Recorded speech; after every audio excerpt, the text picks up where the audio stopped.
MTN SME Hub. Link to growth, link to success, link to the ultimate resource for business advice and insights.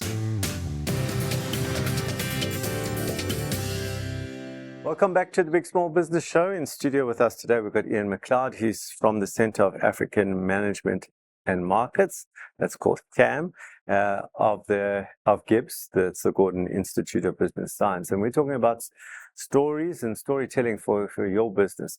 So I was trying to practicalize what you were talking about, the hero's journey. For me, it's what we said was that we start off by why we started. What was the impetus for why we started? What caused us to see a problem in the market, and we were going to then solve that. So that feels very much like the crisis that I came to be the hero, my organization to be the hero to solve this problem. So can you take us in a practical way? Is that then told in a purpose statement? Is it told in presentations? How do we use that storytelling? You said simpler is better, but how long should it be? How long is a piece of string is the short answer. But I find one of the most important exercises I go through with a group is to simply sit and ask about your origin story. And I'll give you a great example. A boot company, their origin story is they sold their first 100 boots. All of them had a major flaw, started being returned by customers, and they immediately refunded or replaced. They resolved the problem, no questions asked, and survived that, carried on, and now they're a great business. That's a story that they tell everywhere, really. New recruits come in, they tell that story to them, immediately captures a huge amount of information. It says something about quality, employee morale, integrity. Compresses that into a very small nugget, but a very powerful one. So you can tell that to employees. I would tell that to investors, and I would live it as well. You don't always have to tell a story. You can show rather than tell. A great example here is Tim Martin, the founder of Wetherspoons, the pubs in the UK. I know these stories because I worked as a bartender there on a gap year, and you get told these as a new recruit. Part of the story is that Tim has made a vast fortune, but he did that by dropping out of the rat race. He had finished law school, was going to become a barrister, and thought, you know what? I'm going to start a chain of pubs, and I can do it cheaply, but with good quality. And he, part of living his narrative is to always use public transport. None of this helicopters and limousines for him. He takes public transport. That is an example of keeping your narrative going, not by telling stories, but simply by living it. So let's move into the future now, like telling the story of the future. Because the story of the past it should be based on a lot of fact. The shoes were returned, they were repaired, the clients did come back, or most of them did come back.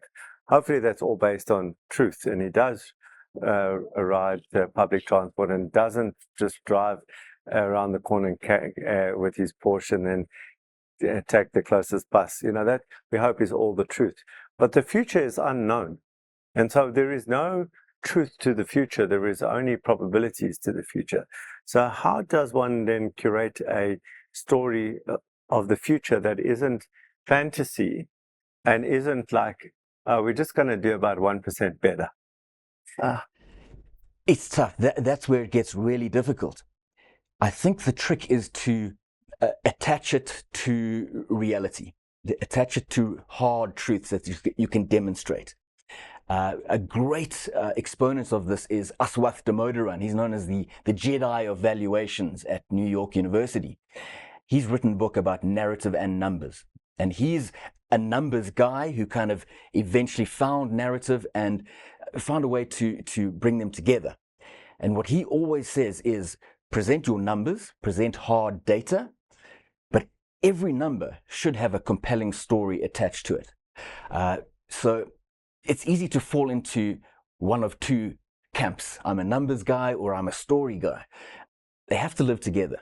So all your stories about the future, the best you can do is make them compelling by making them, bedding them in something hard, in something concrete. Okay, so I want to talk about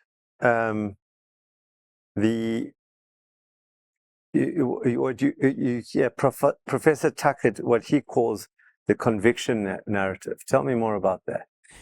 Yes, David Tuckett at University College London has built a model called the conviction narrative theory. Okay. And essentially he interviewed dozens of major investors, the type who press a button and allocate billions of dollars. And he asked them how they make this decision and whether or not they, regardless of what they say they do, some say they are purely quantitative, they remove story, remove narrative, yet all of them, when you ask them that question, they tell you a story. Mm. And he goes through this process that essentially breaks down the way we all make investment decisions. And it's really quite intuitive. We sit and we tell each other stories. So it may be in a boardroom where I say, look, I think this is going to happen to interest rates, and then this business will be able to do that, and this will happen. And then my colleague will say, yes, I think I agree with you on this part. But what if I build in this way and I break down that part and I replace it with something else? And so he captures this dynamic, which I think happens whether it's a mom and dad deciding how to allocate money on education, or a board deciding how to spend $1 billion.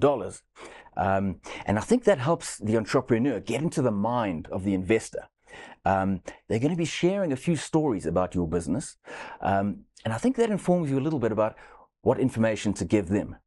Give them the right information that they can tell their own hero's journey by being smart and discovering this business of yours.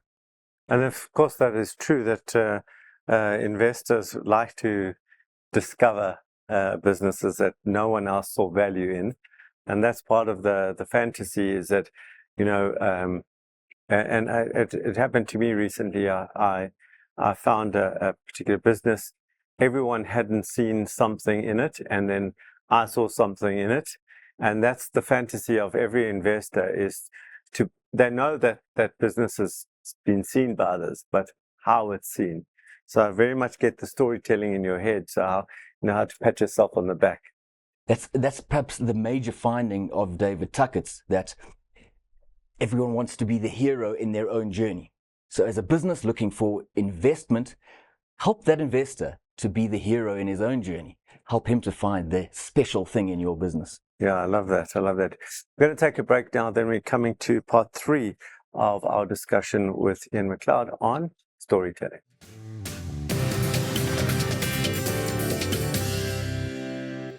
MTN SME Hub, link to business success.